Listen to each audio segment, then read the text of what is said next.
अस्सलामु अलैकुम वरहमतुल्लाह dear students welcome you all in today's class. जैसे आपको मालूम है कि हम लेसन नंबर 6 पढ़ रहे हैं and the name of the lesson is a country mouse and a town mouse.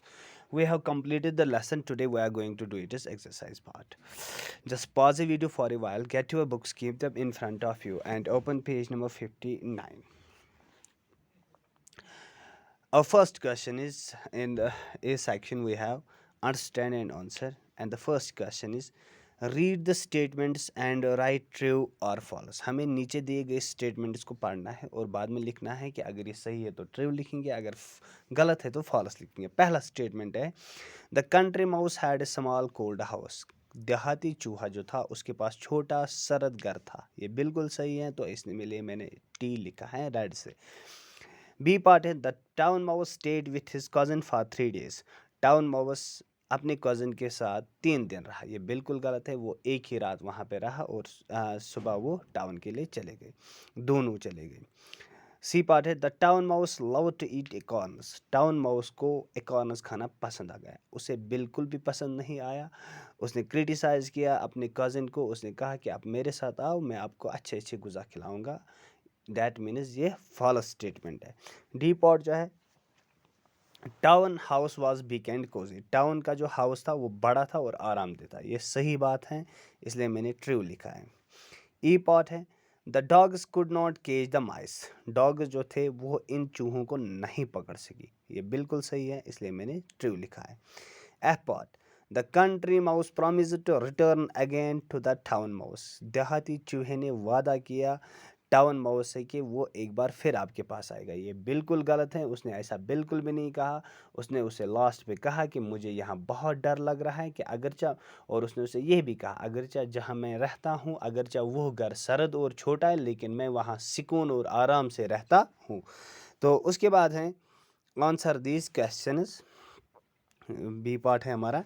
Question number 2 जो है, इसमें पहला क्वेश्चन जो है why did country mouse invite his cousin to his house.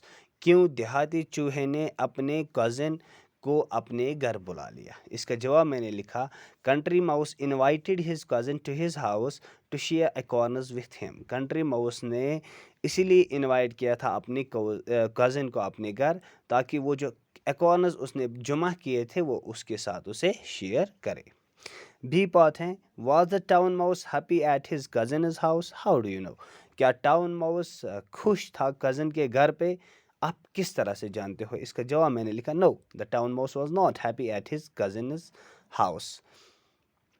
यहाँ पे थोड़ा मिस्टेक हुआ है, इसको मैं एडिट करूँगा।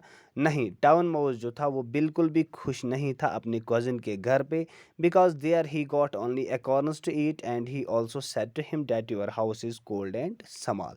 ऐसा इसलिए था क्योंकि वहाँ एक तो उसे सिर्फ एकॉर्नस ही मिले खाने के लिए, और उसने यह भी कह दिया था कि आपका घर जो है वो एक तो सर्द है और छोटा है। Why are the mice able to enjoy the food. Why not.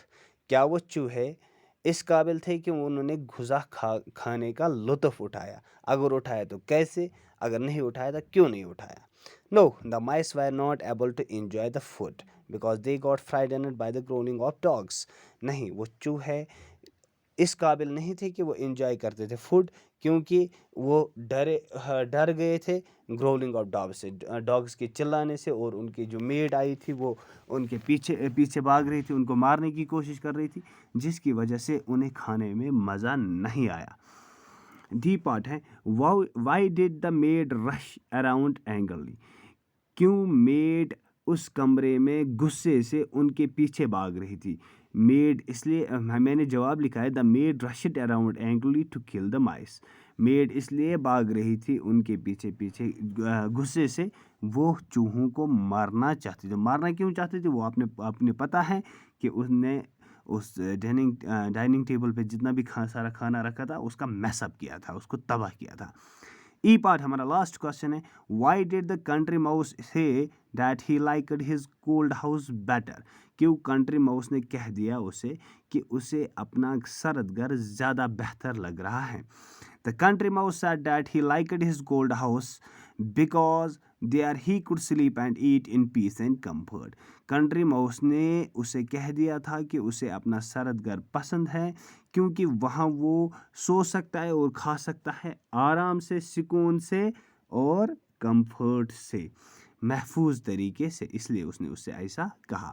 آپ سبھی اسٹوڈنٹس کو ایک تو میں اس ویڈیو کے ذریعے سمجھا دوں گا اور اس کے فوٹوگرافز بھی میں اس ویڈیو کے ساتھ ہی اٹیچ کروں گا. آپ سبھی اسٹوڈنٹس کو ایک تو ایگزام کی پریپریشن کرنی ہوگی، دوسرے ان کو اپنی کاپی پہ لکھنا ہوگا. Thank you.